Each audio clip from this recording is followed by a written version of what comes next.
कर्मों का फल सभी को मिलता है। कर्मों के फल से कोई नहीं बच सका है। देर सवेर कर्मों का फल मिलता है।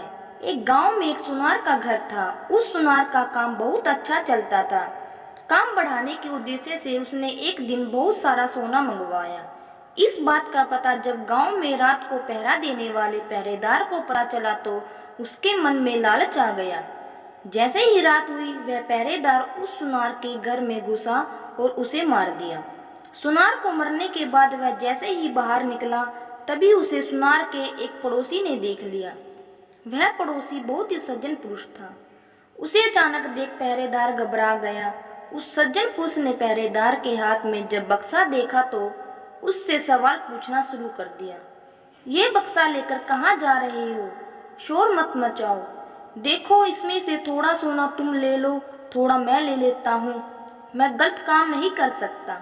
यह सुन पहरेदार ने उसे डराने के लहजे में उससे कहा, देख मेरी बात मान जा, नहीं तो बहुत बुरा होगा। फिर मुझे दोष मत देना। धमकी देने पर भी जब वह सज्जन पुरुष न माना तो उस पहरेदार ने जोर जोर से चिल्लाना शुरू कर दिया। जब सब लोग इकट्ठा हो गए तब वह सबको झूठी कहानी बताने लगा।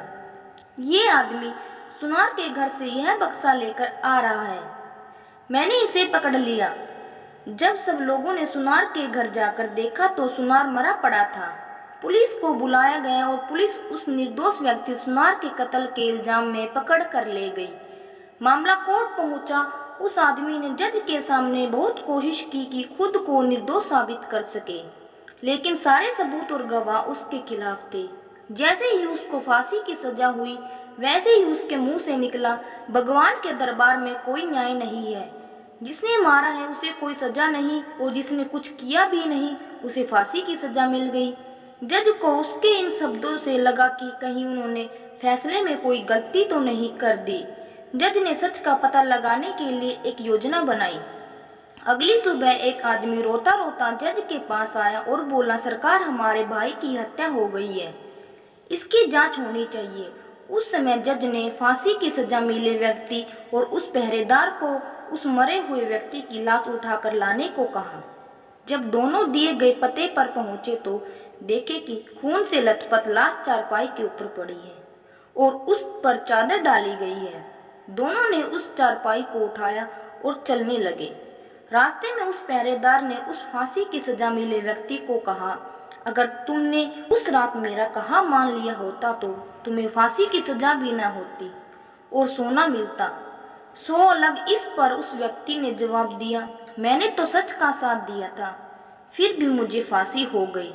भगवान ने न्याय नहीं दिलाया मुझे। चलते चलते जब दोनों जज के सामने पहुंचे तो चारपाई पर पड़ी हुई लाश एकदम उठ गई। असल में वह लाश नहीं थी, बल्कि जज द्वारा सच का पता लगाने के लिए लौटा एक सिपाही था। उस सिपाही ने उठकर सारी सच्चाई जज को बता दी। जज सच्चाई सुनकर बहुत हैरान हुए। पहरेदार को कैद कर लिया गया, न्याय हो गया था, लेकिन जज के मन को अभी भी शांति नहीं मिली थी।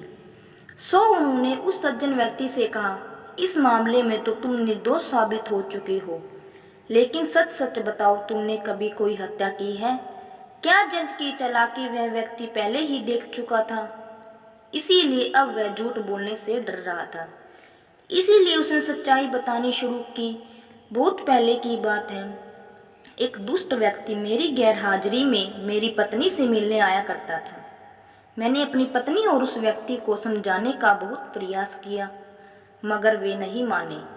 एक दिन जब मैंने अचानक घर पर गया तो देखा कि वह व्यक्ति घर पर ही था। मुझे बहुत गुस्सा आया। मैंने तलवार से उसे मार दिया और घर के पीछे बहती नदी में उसकी लाश फेंक दी। इस बारे में कभी किसी को कुछ भी नहीं पता चला। जज ने कहा, मैं भी यही सोच रहा था कि मैंने कभी कोई गलत काम नहीं किया, न ही किसी से रिश्वत ली, फिर मेरे हाथ से ये गलत फैसला हुआ कैसे?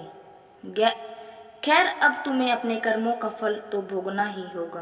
पहरेदार के साथ अब तुम्हें भी फांसी होगी। तो दोस्तों, ये बात तो सच ही है कि कर्मों का फल भले ही देर से मिले, लेकिन मिलता जरूर है। फल कैसा होगा यह इस बात पर निर्भर करता है कि आपके कर्म कैसे थे। आप अपने बुरे कर्मों का फल अच्छे कर्म करके टाल नहीं सकते। जैसा कि उस व्यक्ति ने पहरेदार को रोक कर अच्छा कर्म करना चाहा, लेकिन उस अच्छे कर्म के कारण उसके बुरे कर्म नहीं भुलाए जाएंगे, इसीलिए उसे उसके पुराने कर्मों की सजा मिली। भले ही देर से मिली, लेकिन मिली। कर्म फल पर कहानी आपको कैसी लगी, अपने विचार में हमें कमेंट बॉक्स के जरिए ज़रूर बताइए। Subscribe please. धन्यवाद।